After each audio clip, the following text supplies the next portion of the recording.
emphasized the president's responsibility as a moral leader as well as an executive on civil rights questions. What specifically might the next president do in the event of an occurrence such as Little Rock or the lunch counter sit-ins? Let me say that I think the president operates in a number of different areas. First, is a legislative leader.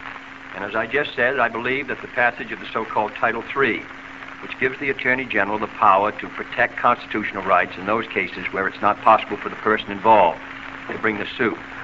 Secondly, as an executive leader, there have been only 6 cases brought by this Attorney General under the voting bill passed in 1957 and the voting bill passed in 1960. The right to vote is basic.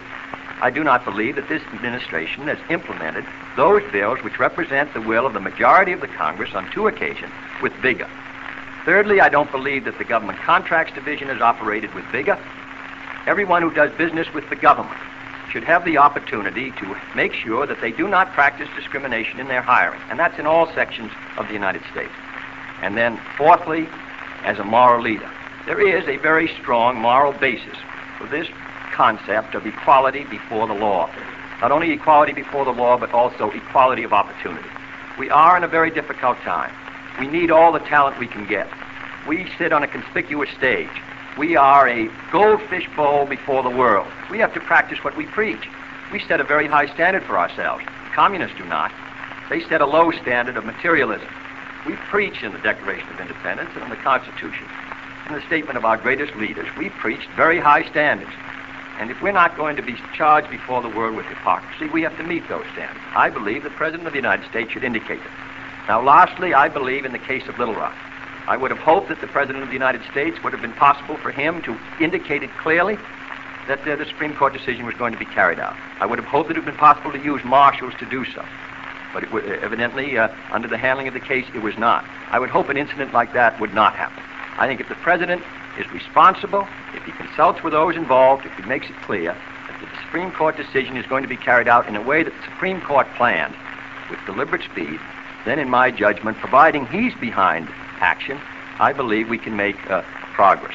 Now, the present administration, the President has said, never indicated what he thought of the 1954 decision. Unless the President speaks, then, of course, the country doesn't speak. And Franklin Roosevelt said, the presidency of the United States is above all a place of moral leadership. And I believe on this great moral issue, he should speak out and give his views clearly. Mr. Vice President. Senator Kennedy has expressed some high hopes in this field, hopes which I think all Americans would share who want some progress in this area. But let's look at the performance. When he selected his vice presidential running mate, he selected a man who had voted against most of these proposals and a man who opposes them at the present time. Let me look also at what I did. I selected a man who stands with me in this field and who will talk with me and work with me on it. Now, the senator referred to the Committee on Government Contracts, and yet that very committee of which I am chairman has been handicapped by the fact that we have not had adequate funds, we have not had adequate powers, we haven't had an adequate staff. Now, in the special session of Congress, and also in the session that preceded it, the Democratic Congress, in which there's a 2-to-1 Democratic majority, was asked by the President to give us the funds and give us the power to do a job. And they did nothing at all.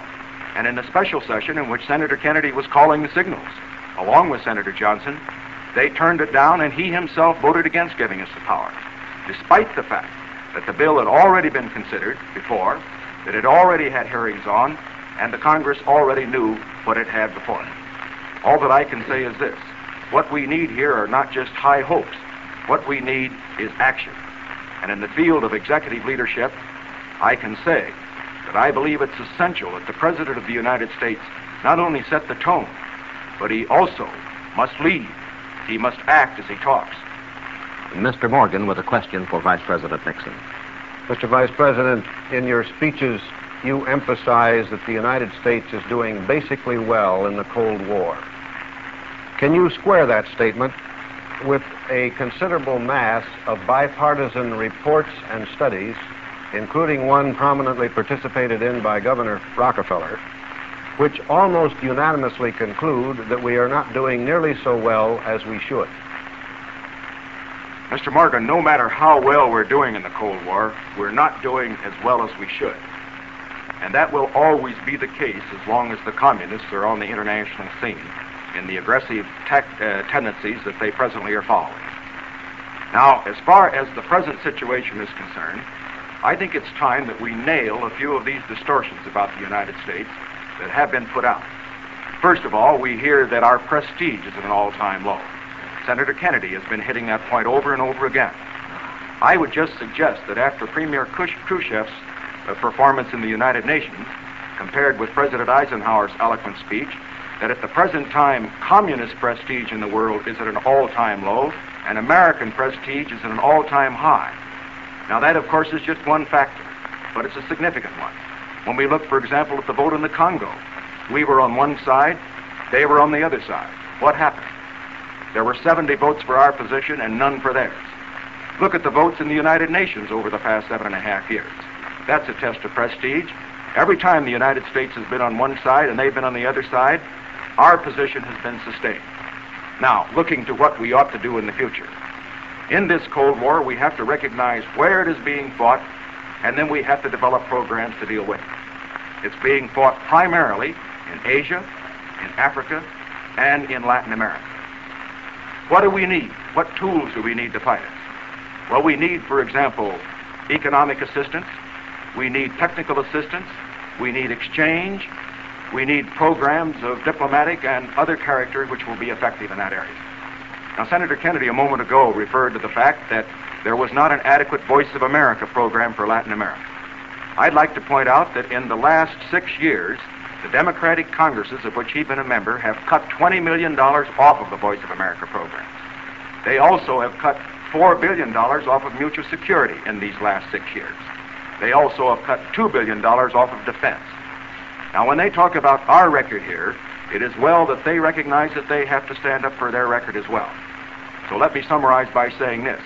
I'm not satisfied with what we're doing in the Cold War because I believe we have to step up our activities and launch an offensive for the minds and hearts and souls of men. It must be economic, it must be technological, above all, it must be ideological. But we've got to get help from the Congress in order to do this. Senator Kennedy. Mr. Nixon is wholly inaccurate when he says that the Congress has not provided more funds, in fact, than the President recommended for national defense. In 1953, we tried to put an appropriation of $5 billion for our defenses. I was responsible for the amendment with Senator Monroney in 1954 to strengthen our ground force. The Congress of the United States appropriated $677 million more than the President was willing to use up till a week ago. Secondly, on the question of our position in the United Nations, we all know about the vote held this week of the 5 nucleus, and it was generally regarded as a defeat for the United States. Thirdly, in 1952, there were only 7 votes in favor of the admission of Red China into the United Nations. Last year, there were 29. And tomorrow, when the preliminary vote is held, you will see a strengthening of that position, or very closely to it. We have not maintained our position and our prestige. A Gallup poll taken in February of this year, asking in 8 out of 9 countries, they asked the people, who do they think would be ahead by 1970, militarily and scientifically? And a majority in 8 of the 9 countries said the Soviet Union would by 1970. Governor Rockefeller has been far more critical in June of our position in the world than I have been.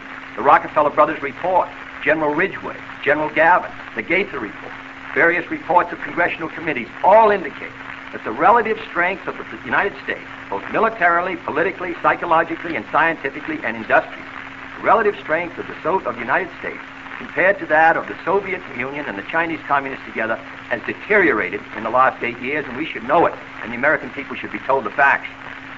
Mr. Spivak with a question for Senator Kennedy.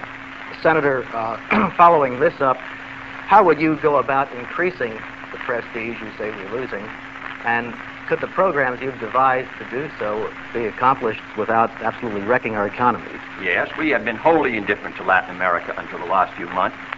The program that was put forward this summer, after we broke off the sugar quota with Cuba, really was done because we wanted to get through the OAS meeting a condemnation of Russian infiltration of Cuba. And therefore we passed an authorization, not an aid bill, which was the first time really since the Inter-American Bank, which was founded a year ago, was developed, that we really have looked at the needs of Latin America, that we've associated ourselves with those people. Secondly, I believe that it's far better for the United States instead of concentrating our aid, particularly in the underdeveloped world, on surplus military equipment, we poured $300 million of surplus military equipment into Laos. We paid more military aid, more aid into Laos per person than in any country in the world. And we all know now that Laos is moving from neutralism in the direction of the communists. I believe instead of doing that, we should concentrate our aid in long-term loans, which these people can pay back, either in hard money or in local currency. This permits them to maintain their self-respect. It permits us to make sure that the projects which are invested in are going to produce greater wealth.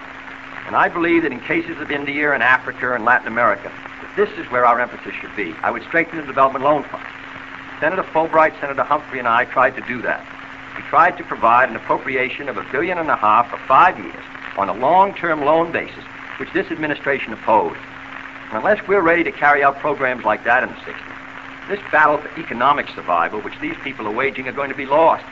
And if India should lose her battle, with 35% of the people of the underdeveloped world within her borders, then I believe that the balance of power could move against us. I think the United States can afford to do these things. I think that we could not afford not to do these things. This goes to our survival.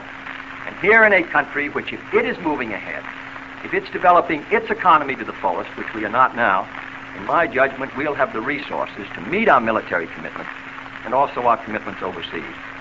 I believe it's essential that we do it, because in the next 10 years, the balance of power is going to begin to move in the world in one direction or another, towards us or towards the communists. And unless we begin to identify ourselves not only with the anti-communist fight, but also with the fight against poverty and hunger, these people are going to begin to turn to the communists as an example.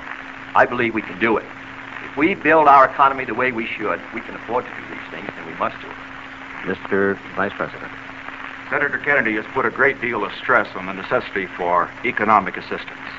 This is important, but it's also tremendously important to bear in mind that when you pour in money without pouring in technical assistance as well, that you have a disastrous situation. We need to step up exchange, we need to step up technical assistance so that trained people in these newly developing countries can operate the economies. We also have to have in mind something else with regard to this whole situation in the world. And that is that as America moves forward, we not only must think in terms of fighting communism, but we must also think primarily in terms of the interests of these countries. We must associate ourselves with their aspirations. We must let them know that the great American ideals of independence, of the right of people to be free, of the right to progress, that these are ideals that belong not to ourselves alone, but they belong to everybody. This we must get across to the world.